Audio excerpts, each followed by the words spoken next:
Guten Tag, Schüler. Wie geht es euch? Heute treffen wir uns ja. Und jetzt lernen wir neue Materialien. Unser Thema für heute ist viel Obst apa?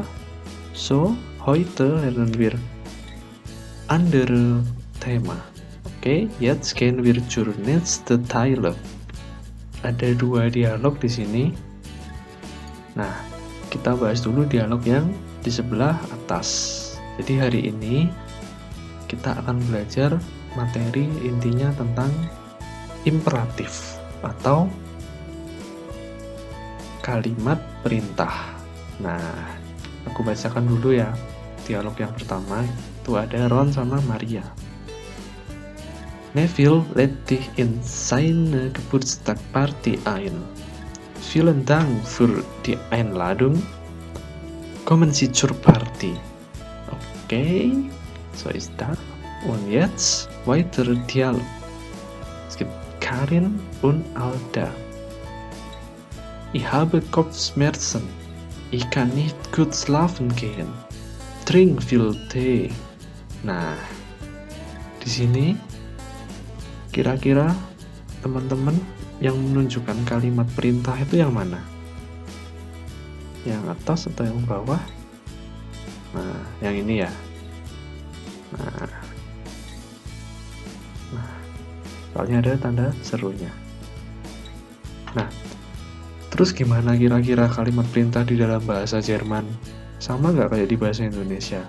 Nah, ternyata ada aturannya sendiri di bahasa Jerman itu. Jetzt gehen wir. Oke. Nah, sekarang kita masuk ke contoh berikutnya. Itu ada Keisha sagt, es ist 23 Uhr. Dinda, ja, dann schlafe ich jetzt gehen. Keisha antwort, schlaf gut. Nah, kira-kira yang imperatif yang mana? Nah, yang ini kan ya. Nah, ada tanda serunya. Nah, jadi di bahasa Jerman itu imperatif bisa juga untuk mengucapkan perintah. Nah, cara bikinnya seperti apa? Nah, kita sekarang tiba di cara membentuknya. Yang pertama perlu teman-teman ketahui itu ada yang namanya infinitif ini. Infinitif itu bentuk asal kata kerjanya. Contohnya di sini ada slaven.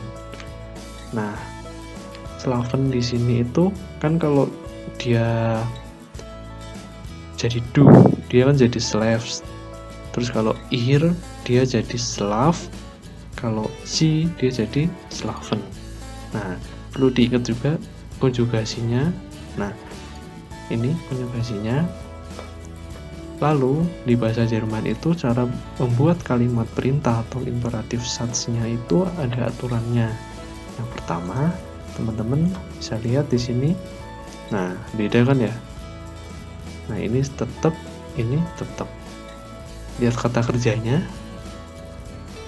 Nah, jadi untuk membentuk kalimat perintah atau imperatif sats itu, teman-teman, untuk yang khusus do form ini, dia itu endungnya atau bentuk konjugasinya itu st-nya itu dihilangkan. Nah, harusnya kan dia slaves. Nah, tapi karena imperatif, dia itu harus jadi slave good. Nah, terus buat teman-teman kalau mau bikin kalimat imperatif, itu jangan lupa verbennya ditaruh di kalimat paling depan. So ist das.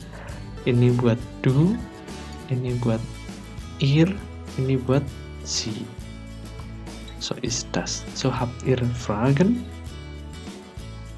Oke, kita sekarang ke slide berikutnya. Nah, ini ada contoh lagi nih. Tetap sama Keisha und Dinda. Wir müssen die Hausaufgabe machen. Leider habe ich keine Lust. Terus dia bilang, sei fleißig. Nah, kira-kira sei di sini apa nih? Apa teman-teman sudah ada yang tahu? Oke, jetzt gehen wir zur nächsten Teile. Nah, Sama seperti penjelasan sebelumnya, tapi di sini ada bedanya, yaitu infinitifnya itu pakai sein di sini. Was ist sein? Nih. Nah, ini tuh sein.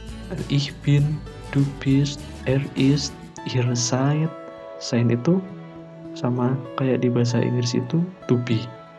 Nah, cara bentuknya itu juga sama.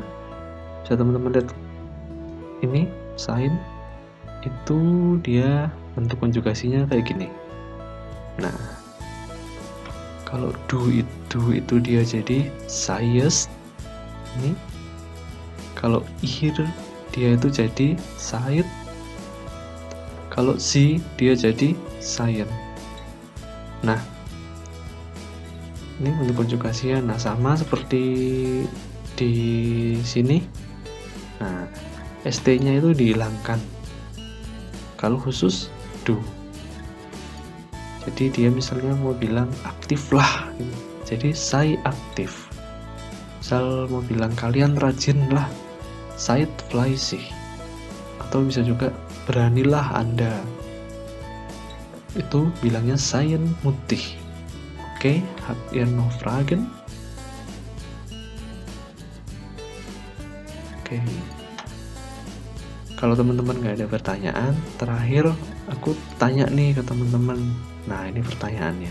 Nah, kenapa sih di imperatif itu cuma ada untuk du, ihr, dan sie? Kan ada di bahasa Jerman itu dia laki-laki, aku, dia perempuan, terus mereka. Nah, kenapa cuma ada 3 di imperatif Satz ini? So, Antwort bitte eure Antwort im Kommentar. Ich warte darauf, ya. Okay, das ist genug für alles.